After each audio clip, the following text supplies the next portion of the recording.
Dear students, आज हम सीखेंगे अंडर रूट 8 को नंबर लाइन पे रिप्रेजेंट करना। तो हमें अंडर रूट 8 को नंबर लाइन पे रिप्रेजेंट करना है। तो सबसे पहले एक नंबर लाइन ड्रॉ करेंगे। तो नंबर लाइन ड्रॉ करने के लिए स्केल की हेल्प से हम एक लाइन ड्रॉ कर ले रहे हैं।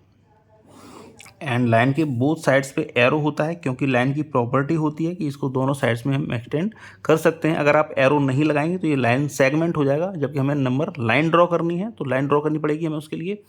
अब हम क्या करेंगे, इस नंबर लाइन पे कोई सा भी एक पॉइंट मान के उसको जीरो से जीरो से रिप्रेजेंट कर देंगे। अब इस जीरो से स्केल पे हम इस कंपास पे हम कोई सा भी एक आर्क लेके और उसी आर्क से इस नंबर लाइन पे कट लगाते हुए जाएंगे।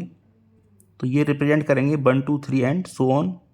सिमिलरली हम इसके लेफ्ट साइड पे भी एक कट लगा दे रहे हैं, तो ये नेगेटिव नंबर्स को रिप्रेजेंट करेगा। तो यहाँ हो जाएगा 1, यहाँ 2, यहाँ 3, यहाँ 4 एंड इस साइड में हो जाएगा -1 एंड इधर -2 भी हो सकता है।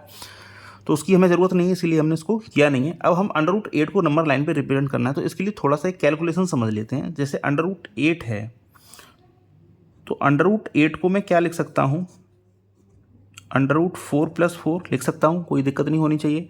एंड अंडर रूट 4 को हम क्या इस 4 को हम क्या लिख सकते हैं, 2 का स्क्वायर। एंड सिमिलरली इस 4 को भी हम लिख सकते हैं 2 का स्क्वायर। यानी कि अंडर रूट 8 जो हमारा होगा वो किसके इक्वल होगा, अंडर रूट 2² + 2 स्क्वायर।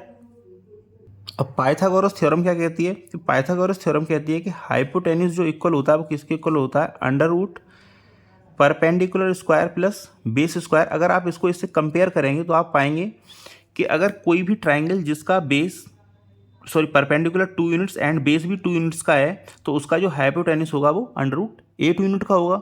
इतनी बात आप समझ गए होंगे। तो हमें क्या करना है, एक बेस 2 यूनिट्स कंसीडर करके एंड परपेंडिकुलर 2 यूनिट्स कंसीडर करके एक हम ट्राइंगल ड्रॉ करेंगे। तो उस ट्राइंगल को हमें ड्रॉ करना है सबसे पहले। तो 0 से 2 यूनिट का हमने बेस मान लिया। इस बेस पर हम एक परपेंडिकुलर ड्रॉ करेंगे। तो परपेंडिकुलर ड्रॉ करने के लिए कोई सा भी एक आर्क हम अपने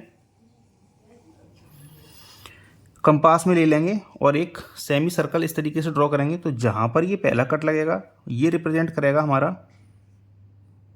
60 डिग्री। एंड 60 के बाद जो सेकंड कट लगेगा वो रिप्रेजेंट करता है 120। एंड 60 एंड 120 को जब हम बाइसेक्ट करते हैं तो ये हमको देके जाता है 90 डिग्री। अब हम इसको ज्वाइन कर देंगे, तो ये हो जाएगा हमारे लिए परपेंडिकुलर। अब इस परपेंडिकुलर बेस हो गया हमारे लिए 2 यूनिट्स एंड परपेंडिकुलर भी हमारे लिए कितना होना चाहिए, 2 यूनिट्स। तो 2 यूनिट्स को हम वापस से अपने स्केल पे लेते हैं, आर्क लेते हैं उसका इस तरीके से। तो हमने स्केल ले लिया इसका। अब हम इस पर 2 यूनिट्स के कट लगाएंगे। तो फर्स्ट यूनिट 1 यूनिट के लिए पहला कट लगा एंड सेकेंड यूनिट की कट हमारा ये लग गया। अब हम इस 0 से इस बेस को परपेंडिकुलर को ज्वाइन कर देंगे। तो जो हमारा हाइपोटेन्यूस आएगा इस कैलकुलेशन के अकॉर्डिंग अंडर रूट 8 आ जाएगा। तो हमारा ये हाइपोटेन्यूस हो गया अंडर रूट 8। तो अगर बेस इसका 2 यूनिट्स का है एंड इसका परपेंडिकुलर 2 यूनिट्स का है, तो जो हमारा हाइपोटेन्यूस होगा वो अंडर रूट 8 यूनिट्स का होगा डेफिनेटली।